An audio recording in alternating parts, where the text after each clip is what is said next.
Yo, yo, yo. You joined here live, W Balls FM, 187.4 on your FM dial. If you're looking, that's W Balls. So, this is called StreamYard.com. I have 0 people watching me, just as I expected. This is a test run to see what the hell it is that some people are doing on YouTube vlogs. They use various different websites in the background and then they bring it in. Once they have, I suppose, an adequate amount of subscribers, they're able to just jump online whenever it tickles their fancy, click the record button, and then I guess maybe a notification goes out to all the subscribers that such and such a person is live. And what I'm seeing here is one of the fellas down in Dumageddon having another one of his outbursts live on air about his life and times here, and he calls it Philly Willy. If anybody is ever watching this or ends up watching this that is like me, living out here as an expat in the Philippines, you might know him. Regular Guy is his name. Now, today he's talking about how his heart is broken because a girl that he has been allegedly in a relationship with for quite a while has, he just found out that she's been cheating on him. And so he's having this predictable rant about what he calls the babe-a-roonies, how it is inevitable that the babe-a-rooney that you choose in the Philippines is going to end up in some form or other getting the better of you financially. And so he's having this thing about, the best way to navigate the dating scene is just to be upfront, money for honey, honey for money, and to say to not to mince your words and just to say, I'm prepared to pay if you're prepared to provide. And that's all well and good, if you're that way inclined. If you can ignore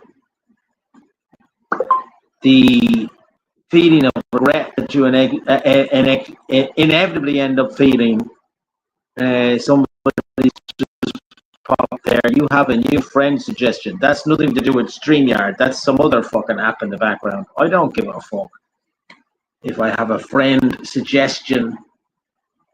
That app thinks that I'm going to click on that and go, wow, who's that? Because it's a pretty girl, right? I don't know what app it is. Maybe it's TikTok or Twitter. It's definitely one of the apps that I don't follow or tap into that often. I could have sworn that I turned off all my notifications. I wonder, are some of these social media apps able to go into my settings and turn on the notifications after I turn them off? Because I specifically do not want to be hassled by potential new suggestions of girls that are half my age who I don't go on any of those profiles. I probably have some of them in my friends list because I'm a human being. I'm a human being, like a bean in a tin can, tomato paste all over my face. So anyway, going back to this guy, he's talking about how this babe-a-rooney was having sex with some fella when he was gone. Surprise, surprise. If you're not in the country, the girl you had been giving money to is going to be going looking for some other guy to give money to, that'll give her money instead, right? She's in no way loyal to you. If she has accepted money from you, she 100% will accept money from someone else and has been accepting money from somebody else. So if it's that blatantly transactional, the heartbreak is in the post. If you're he was saying, like, he thought maybe this girl could have been the one. she's marriage material. But then in the same breath, he mentioned how girls can be smoking hot, and then they can be failing to suggest or mention these ones up here are bananas, and these ones down here are probably equally bananas, but at least maybe you've more of a chance of having at least some of your boxes ticked with a more realistically attractive woman. If you're basing your decision on who you spend your time with, which jiggly bits you're attracted to, if you're only chasing the girls with the very attractive jiggly bits and ignoring the other ones, yeah, your heartbreak is in the post. That's what's going to happen. So I still have 0 views. That doesn't bother me. I have 170 subscribers on my YouTube channel. Can you imagine? 170 people potentially could click this link and watch me rant. And I would say that 170 of them could not be fucked listening to whatever it is that I have to say on the topic. This is a diary to myself, to my future self. And if I ever die, perhaps, if I ever die, like I'm immortal, my son someday will look back and go, that's my dad. That's my dad. Imagine if I was to come across a YouTube clip now of my dad, who's passed away in 2011, of him sharing his experiences in Thailand like 20 or 30 years ago. Because he used to come out here. I would have been about 14, Niall was 12, and Ronan was 8 or 9. And my dad had this 2-bedroom apartment 3 miles down the road from the family house. And it was right behind the pub. So he could drink and fucking do whatever the hell else he was doing at the time. Occasionally taking pencil to paper, enough that he would make enough money as an architect. But basically in active addiction. And at the time he had this friend called Finbar. And I remember this fella because Finbar had a beautiful boat in the Philippines and invited Dad out. And as a 14-year-old, and my brother is 12 and my youngest brother is 9, hearing about this fella called Finbar. Wow, he has a boat in the Philippines? Wow. And when my dad was invited out, I can't remember his absence, but I do remember when he came back, because he had these pictures of himself and this fella Finbar out on the boat, and there were these girls that had their tops up, and they were just flashing their tits. So that's what Finbar was doing out on his boat, getting whatever he would have been paying them. I'll give you 1,000 pesos if you come out on my boat and flash your tits for the camera. But the other reason why I remember Finbar so well is that Dad had said, he's a simple man. He just wants to live a happy life and then die on a bar stool. He just wants to die on a bar stool. God bless him. And then he did die on a bar stool. Because I remember years later, maybe it was, I asked Dad, whatever happened to that friend of yours, Finbar? You used to say that he wanted to die on a bar stool. Yeah, that fella, yeah, he died on a bar stool.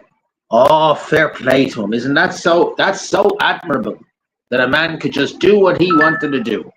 He just wanted the simple life. He just wanted to die on a bar stool. Not thinking at the time how utterly pointless that is. Like, what the fuck is so great about dying on a bar stool? He's doing what he loved to do. He's not doing what he loved to do. He didn't want to be on the bar stool. He was only on the bar stool because he was bored and lonely. If he really wanted to die the way, I suppose, an enjoyable way of dying, it might be like skiing down a ski slope. One, having a scuba diving accident and drowning. They would say that death by drowning is peaceful. What else? Maybe in the middle of sex, but not with prostitutes, with somebody that you love. Possibly taking a bullet to the head for your country. Would that be one? And plenty of men have done that. That's just tragic for the family, but not so tragic, I guess, for the guy, because we're all going to be dead in the blink of an eye anyway. What would be the difference between dying on a bar stool and dying with a bullet to the head? If you died with a bullet to the head for your country, your body will be sent back and your loved ones will be able to say, he was some brave bollocks, wasn't he? Taking a bullet to the head. Fair play to him. Patriotic to the core. He died for his country. He didn't. He didn't die for his country. He died because he didn't really understand why the fuck he was out in the middle of the front line with bullets flying all around. What the fuck am I doing in France or Belgium or wherever the hell it was in World War One with bullets everywhere? You're just doing what you're fucking told to do because everybody else is doing it. May as well. Sure. What is it? What's going on? World War One. Yeah.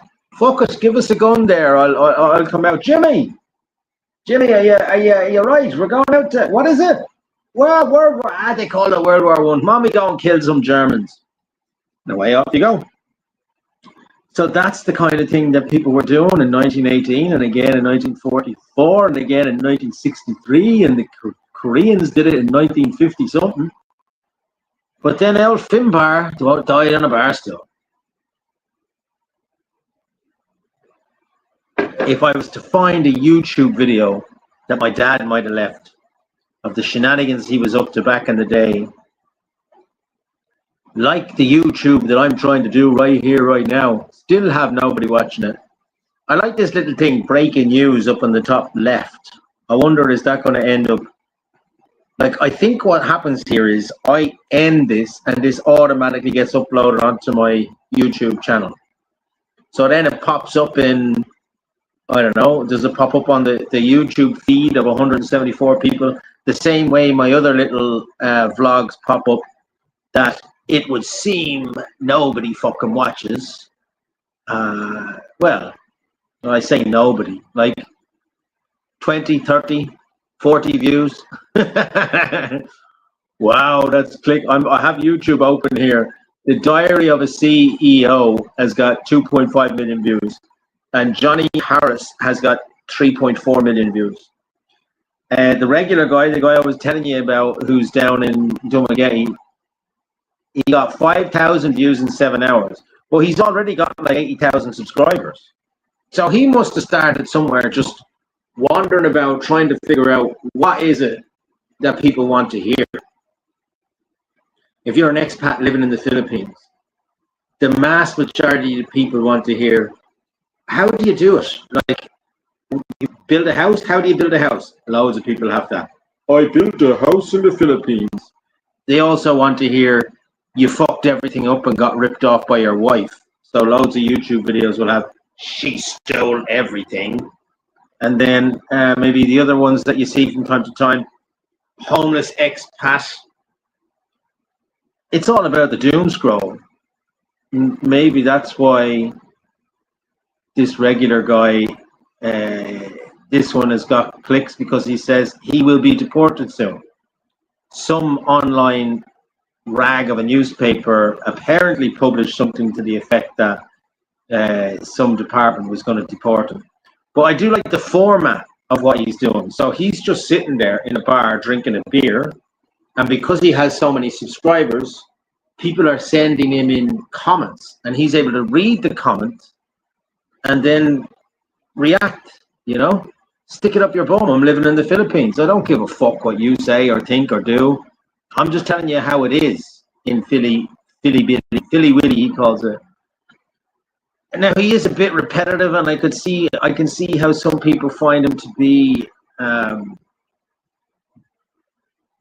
of the things that he says about the Philippines, like he doesn't really paint it in a great light.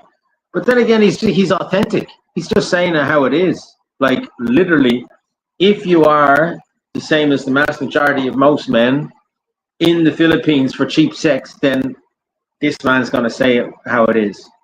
Cheap sex. He said recently about how somebody sent him a comment in a video. He had uploaded something about he was negotiating with a girl. The girl wanted 2,000 pesos, which is $40. And he was saying, no, I'll give you $30. And he was talking about his experience of dealing with this woman who wanted 40 and he wanted to pay 30. So he was saying, look, it doesn't sound like a hell of a lot, does it? 500 pesos. But in actual fact, it's a fucking lot. And it's not the money in itself. It's the point of the fact.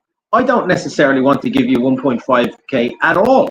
It's not something that I want to do. I will be doing it against my will, but I don't have enough of awareness around what may or may not be sex addiction to explain to you, I don't want to pay you 1.5. I would prefer to pay you nothing.